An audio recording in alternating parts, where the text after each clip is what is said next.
Hello दोस्तों, आज मैं एक एपिक एक्शन ड्रामा फिल्म के बारे में बात करने वाला हूँ जिसका नाम है रुद्रांगी, जो 2023 में रिलीज हुई थी।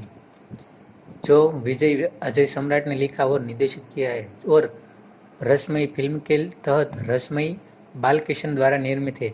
फिल्म में बात करें तो स्वतंत्रता पूर्व युग के दौरान तेलंगाना में एक क्षेत्र जहाँ एक बूढ़ा सर्प नरसैया अपने बेटे और बेटी मल्लेश और रुद्रांगी की संतानों के साथ रहता है।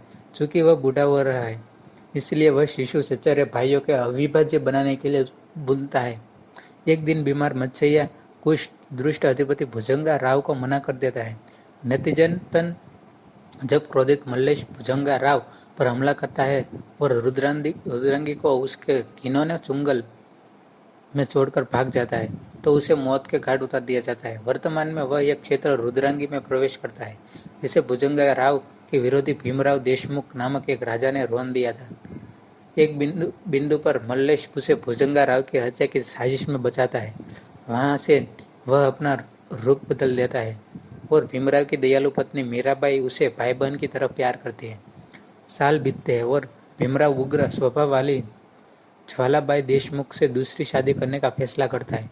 अपनी पहली रात को भुजंगा राव ने फिर से हत्या का प्रयास किया है।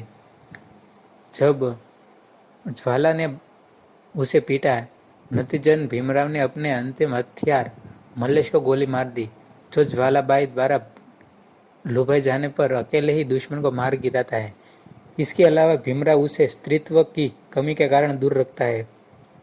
वह मल्लेश को लुभाने के लिए चरम सीमा तक जाती है, लेकिन उसकी वफादारी के आगे विफल हो जाती है। इस बीच शिकार पर भीमराव एक आदिवासी सुंदरी को देखता है, वासना में जलता है और मल्लेश को उसे पकड़ने के लिए कहता है।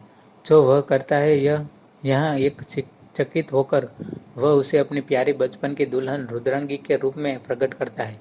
फिर भी जब मल्लेश विद्रोह करता है और विश्वासघात करता है तो भीमराव उसके लिए तरसता है। हालांकि ज्वालाबाई की सहायता से मल्लेश और रुद्रांगी को मुक्त कर दिया जाता है और जंगल में उतारा जाता है। इसलिए भीमराव पूरी रुद्रांगी को उनके ठिकाने के लिए पीड़ा के शिकार लोगों के लिए तैयार करता है। उसके लिए इसके बारे में सचेत होने पर रुद्रांगी मल्लेश को भड़काती है, जो भीमराव की पाशविकता पर हमला करता है और सार्वजनिक रूप से पनपता है।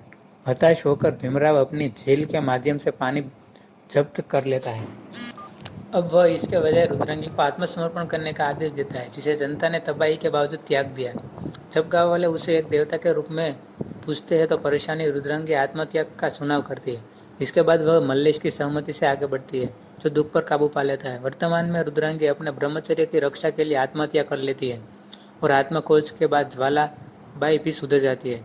उसी समय मीराबाई प्रसव पीड़ा में होती है और एक बच्चे को जन्म देती है। मरने से पहले वह नवजात शिशु को मल्लेश को सौंपती है और कहती है कि उसे एक आम आदमी की तरफ बड़ा करके इस क्षेत्र का प्रिय बनना चाहिए। मल्लेश शिशु को अपने अनुचर राजन्ना को सौंप देता है और उसे अपनी बेटी की तरह पालने और लाभार्थी के रूप में ढालने का निर्देश देता है। फिर भी वह भीमराव के साथ झगड़ा करता है और गंभीर रूप से घायल हो जाता है। समानांतर रूप से झील से जहर डालने के लिए मृत्युदोष जनता भीमराव पर हमला करती है, जिसमें उसके साथ छाती और ज्वालाबाई भी शामिल है। इस प्रकार आत्मगर्वित भीमराव खुद का सिर काट देता है। अंत में मल्लेश अपनी सांस छोड़ देता है। यह दर्शाता है कि कछुआ कबूतर अमर है। अंत में फिल्म वारिस रुद्रांगी के साथ समाप्त होती है, जो मल्लेश के लक्ष्यों को प्राप्त करने के लिए वापस आती है। स्वतंत्रता युग के दौरान तेलंगाना में एक क्षेत्र है, वहाँ एक बूढ़ा सर्प मेचैया अपने बेटे और बेटी मल्लेश और रुद्रांगी संतानों के साथ रहता है। चूंकि वहाँ बूढ़ा हो रहा है, इसलिए वह शिशु चचेरे भाइयों को अविभाज्य बनाने के लिए सुनता है। एक दिन बीमार मेचैया दुष्ट अधिपति भुजंगा राव को मना कर देता है। परिणाम स्वरूप जब क्रोधित मल्लेश भुजंगा राव पर हमला करता है तो वह रुद्रांगी को उसके दुष्ट चुंगल में छोड़कर भाग जाता है, तो उसे यातना देकर मार दिया जाता है। वर्तमान में वह यह क्षेत्र रुद्रांगी में प्रवेश करता है, जिसे भुजंगा राव के विरोधी भीमराव देशमुख नामक एक राजा ने रौंद दिया है। एक बिंदु पर मल्लेश उसे भुजंगा राव की हत्या की साजिश से बचाता है।